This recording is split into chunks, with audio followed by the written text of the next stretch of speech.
राजद की बहुत बड़ी भूल है। ये उनकी बड़ी लोगों को उनके जो साजिश हुआ कि ये बहुत बड़ी नेता बन सकती हैं। तेजस्वी जी के इनके करीबी थी, तेजस्वी भी इनको सम्मान देते थे। लोगों को ये भय लगने लगा, उनके जो उनके आसपास के जो लोग हैं कि कहीं ये बन जाएगी तो हम लोग का पत्ता खत्म हो जाएगा। जब हम पानी से मर रहे थे कहाँ थे? जब हम कोरोना में मर रहे थे कहाँ थे? जब हम बाढ़ में मर रहे थे कहाँ थे? ये टिकट बेची गई। जिस टिकट के लिए वो लगातार जिस क्षेत्र के लिए काम कर रही थी, ये टिकट 6 करोड़ रुपए में बेचा गया। इस टिकट खुद के लिए नहीं चुनाव लड़ रही वो एक जनरल से मुखिया थी।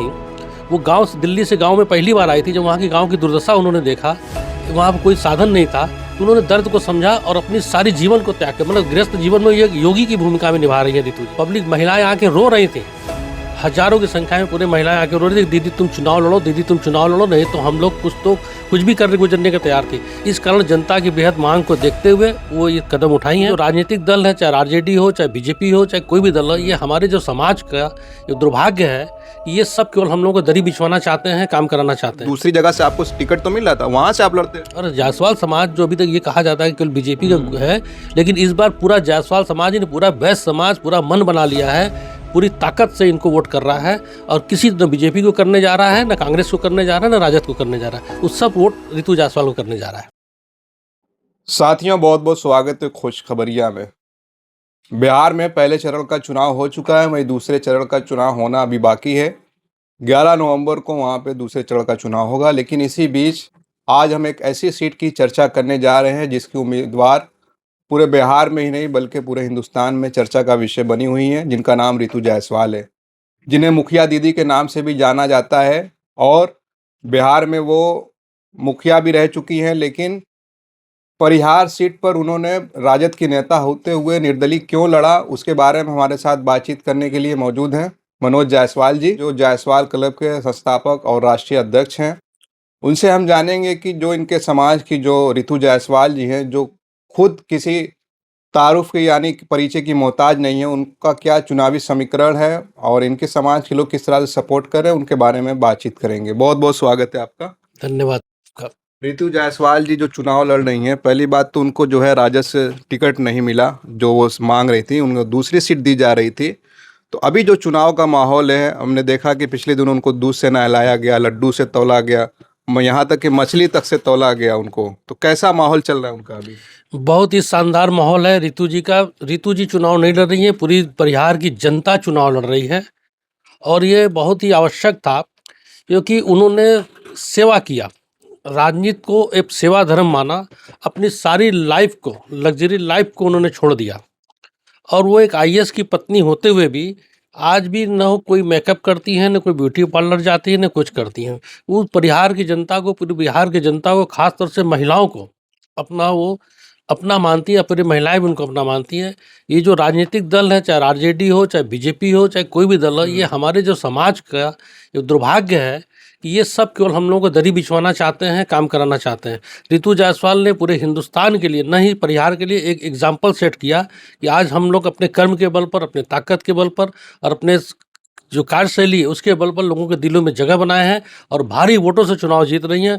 हमारा समाज, हमारा जायसवाल क्लब परिवार पूरा उनके साथ तन मन धन से लगा है। लेकिन आपको नहीं लगता कि अगर पार्टी ने किसी को टिकट नहीं दिया, कभी कभी सिचुएशन उस तरह से नहीं होती है, तो आप अगली बारी का इंतजार कर सकते हैं, आप बगावत करने लग जाते हो? क्या ये उचित था कि निर्दलीय लड़ रही है? देखिए, वो बगावत नहीं किया, ये टिकट बेची गई। जिस टिकट के लिए वो लगातार जिस क्षेत्र के लिए काम कर रही थी, ये टिकट 6 करोड़ रुपए में बेचा गया इस टिकट को। और उसके अलावा उनकी जनता ने कहा, पब्लिक महिलाएं आके रो रही थी, हजारों की संख्या में पूरे महिलाएं आके रो रही थी, दीदी तुम चुनाव लड़ो, दीदी तुम चुनाव लड़ो, नहीं तो हम लोग कुछ भी करने गुजरने के तैयार थे। इस कारण जनता की बेहद मांग को देखते हुए वो ये कदम उठाई हैं। और उनका ये पहचान था कि मैं दल के लिए थोड़ी करूँ, मैं तो जनता की सेवा करने आया हूँ, ना कि मुझे पैसा कमाना होता तो उनके पति आईएएस थे, बहुत पैसा कमा सकते थे। उस सेवा का जो रियल काम कर रही हैं, इसलिए पूरी जनता, पूरे लोगों का समर्थन है। लेकिन पार्टी ने उनको दो बार मौका दिया। 2020 में भी उन्होंने उसी परिहार सीट से टिकट दिया था, 1569 सीट से वो वोट से हार गई थी। लोकसभा चुनाव का हुआ था 2024 में, उसमें भी इनको टिकट दिया गया था लोकसभा का राजद की तरफ से। तो लगता नहीं है कि पार्टी में सिर्फ टिकट के लिए है या? नहीं, देखिए, जो लोकसभा का चुनाव था वो चुनाव जीत जाती, वहाँ से बीजेपी 5.5 लाख वोटों से लीड से जीतती थी। और रितु जायसवाल जब चुनाव लड़ी हैं तो 28,000 वोटों तक बीजेपी आ गई। 28,000 वोट से बीजेपी जीती लगातार, चाहे वो 14 के इलेक्शन हो, 19 के इलेक्शन हो, 24 के इलेक्शन हो। ये सीट जनता का उनका समर्थन था। ये सिर्फ जनता के लिए, खुद के लिए नहीं चुनाव लड़ रही हूँ। वो एक जनरल से मुखिया थी।